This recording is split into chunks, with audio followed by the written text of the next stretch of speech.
Good morning, everybody. I bet all of you has today already used some form of video, whether it was a Teams meeting, whether you had a Zoom meeting, whether you're watching the news, whether you did a TikTok, whether you did a reel on Instagram, or even when you simply were surfing over the last couple of hours.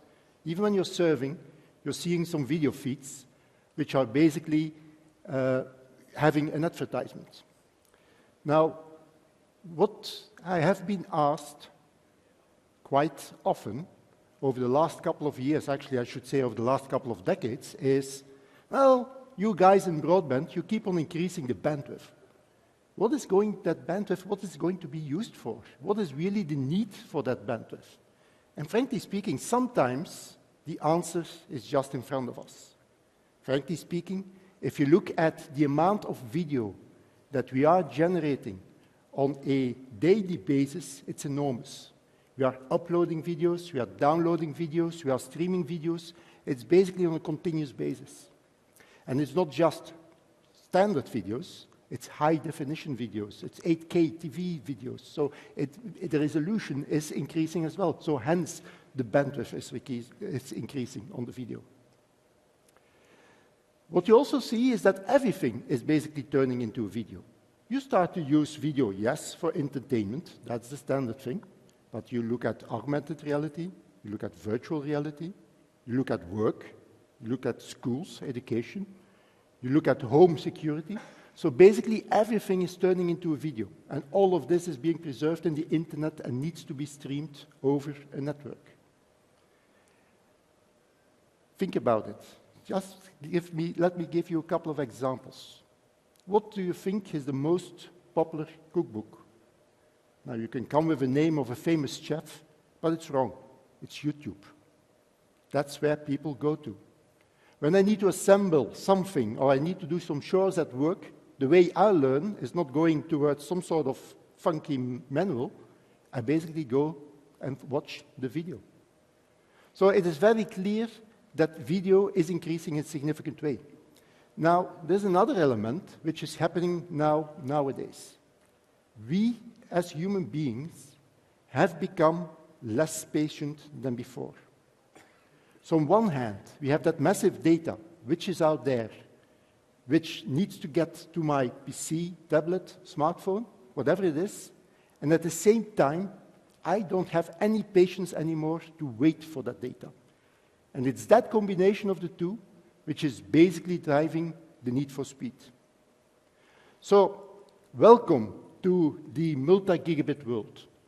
So it's very clear that with the launch of new services like a gigabit service or multi-gigabit service, that basically this has changed the human experience, the end customer experience of the way they work on the internet and they use things in a drastic way. It has improved very, very significantly. We, as an industry, have taken the challenge of getting customers over there. 10 years ago, we were at 100 megabits per second. Today, we are at 10 gigabits per second. So that's an increase of a factor 100, which is enormous in this short period. And obviously, this multi-gigabit world is served over fiber. It's a natural choice. It's a choice of a technology that you lay down once, and you can easily upgrade from a 1 gigabit service to a 10 gigabit service, even to a 25 gigabit service, and this is not the end. There will be new technologies coming up, and they will be introduced into the network. So 25 gigabit, yeah, that's an awful lot. But frankly speaking, most of you here are not really that concerned about the speeds, because we can keep on discussing speeds, and this will continue to grow. But what is really important is the business case. What does it really bring? And most of you have been deploying fiber to serve residential customers. So you make sure that you have fiber which goes to every street, to each and every corner, and you're making sure that you can hook up the residential users. At the same time, as an industry, we have been evolving the technology. So we made sure that on the same fiber connection, you have more endpoints, so you can connect more customers towards one and the same fiber. We have been decreasing the latency. We have been working on automation to make sure that you can deal with all those enormous endpoints. So suddenly, if you throw all this together in the mix, you have a network which is available everywhere, and you can really start offering differentiated services. So you can hook up enterprises, you can hook up mobile backhaul capabilities, you can hook up smart cities. So all those things suddenly become available to you. So basically, what has changed, or what is changing, is fiber becomes a medium that you use for each and every service. So it is fiber for everything. Now, fiber for everything does bring more revenue. And let me highlight this a bit in a scheme that I have over here. Most of you will be offering and have most of their revenue coming from the standard residential offer. That's usual. You ask a monthly fee, that's what I pay to you, and that's basically how you get revenue. Then to some extent, you have an upside, which is a premium service tier. So you give me a bit of higher bandwidth, you ask a small premium, and hence I'm still willing to pay. And frankly speaking, it's like an empty seat in an airplane. It's very easy. You have the network available anyhow. Frankly speaking, you have the capacity anyhow, so you might as well sell it. Other opportunities for upsell is wholesale. So you obviously want to have as many users as possible on your fiber network. Opening your network as a wholesale to another ISP is one of the ways of making sure you have more users on your network, and hence you get a part of the revenue. Enterprise is a big step, because as you are delivering services on top of a fiber network towards enterprise, this has the potential of a significant increase in ARPU. And anyhow, the mobile side, I talked about this. One other element that we believe could also make a difference is a concept which is based on slicing. Let me first explain very shortly what slicing is, so we all talk about the same thing. Slicing means that you're sort of creating a virtual network across access, transport, and core of the network, going with dedicated resources across those different elements, and making sure that you do have a real end-to-end service with the right quality of service, the right bandwidth, and whatever it is, from the access towards the server that you want to reach. There's one component we typically forget. That's the home network. And when we talk about slicing, home network is equally important. There's no value for an operator to guarantee me a perfect service if at the same time my son is streaming or downloading a game and messing up with the Wi-Fi, because basically nothing will happen from an end-to-end perspective. So this is an intrinsic part of the slicing. And slicing does allow to get a couple of new services. So I'm not going to explain all of them, but across different examples around gaming, work from home, and I'm going to explore a bit on this one, entertainment, Industry 4.0. All of this together, based on a study that we did together with McKinsey, has the potential to double your ARPU, which is a key element. Let me just give the example of work at home. As an operator, you can keep on asking me more money. There's a point in time I'm going to say, it has been enough. I stop here. I'm not going to go to a premium tier. I'm not going to pay more anymore. So we need to find new ways to get revenue. One of the new ways to get revenue is basically asking somebody else to pay. And let me give a concrete example. I'm an employee of Nokia. I'm working at home 2 days a week. I'm basically paying for my internet connection. Now, when I'm at home, normally my interconnection is more than enough, without any doubt. I can do all the different speeds that I need. I can work from the office without any issue. But once in a while, I have a customer call, team calls, and guess what? It does not always work. It freezes. I'm missing some words. So my employer would be willing to pay a small premium on top of what I'm already paying as an internet subscription in order to make sure that I have a guaranteed quality, and I really make sure that my customer call is going perfectly. So these are some of the new business models that we are exploring and working in. When I was talking about the business case, one side of the coin is basically getting more revenue. The other side of the coin is reducing the amount of investment that you need to do, the amount of OPEX to maintain your network.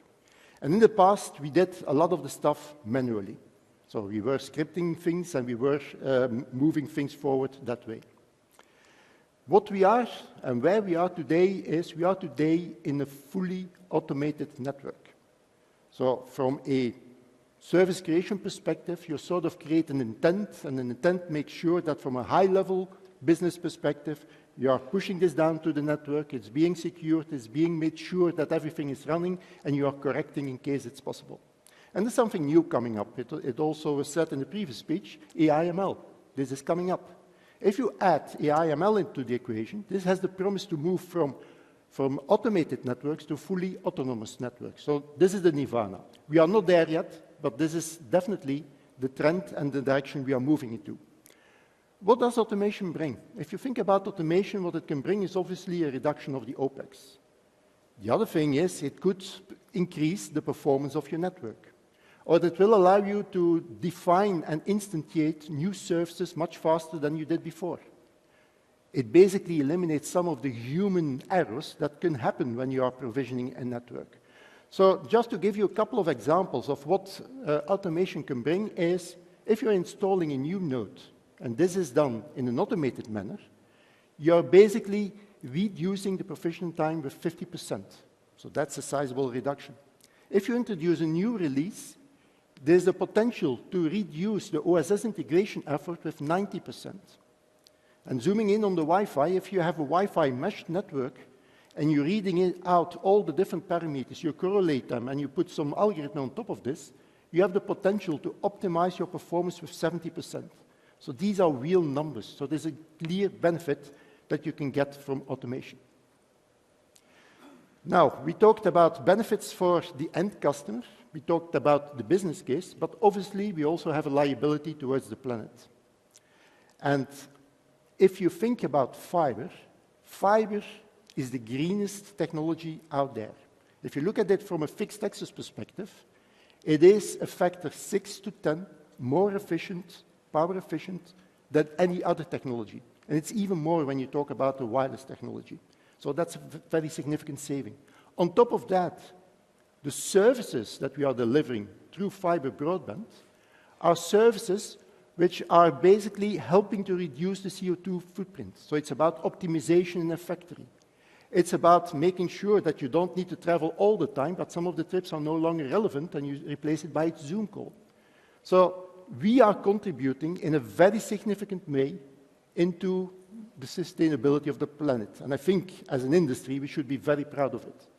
But this is not the end of it. Also within our industry, we need to see how to further optimize. And it's important that we do this across all different endpoints. So we need to do it from the start, from the cradle to the grave, like they say it. So it's manufacturing, it's the packaging, it's the transport, it's the CO2 emission during the lifetime of the product, and it's the CO2 emission at the end of the product. As Nokia, we are investing in all those areas. So if you look at from a manufacturing perspective, we are targeting by 2030 for all of our manufacturing companies to be with 100% renewables. The first factory will be in 2025. We are selecting material to make sure that the CO2 emission is limited. We're making sure that our products have a very long lifetime so that they can keep on being used rather than being replaced, which is obviously a plus if you think about the CO2 emission. If you think about packaging, we are using fully recyclable carbon packaging, and we optimize the form factor. We make it as dense as possible. Why? Because then you could put more material into a container. More material into a container is less transport. Within the transport area, we are shifting from, let's say, aerial transport towards more boats and trains. So in 2023, we are less than 20% in the air. With the Quillion chipset that we developed, we are 50% better than the EU Code of Conduct. And if you look at the end of the cycle, we can recuperate and recycle 80% of the equipment that we use. So we are basically taking this whole area from the beginning to the past. So I walked through you about the beauty of fiber and fiber access. So it is very clear that fiber access, multi-gigabit, has changed the way customers are consuming traffic, are consuming the internet with an unbelievable experience. It is very clear that when investing in fiber, There is a very clear business case, and there's opportunities to grow that business over time. And at the same time, fiber allows us to connect each and every one in a very sustainable way. So very clearly, there's room for us to make sure that we develop fiber. Let there be light.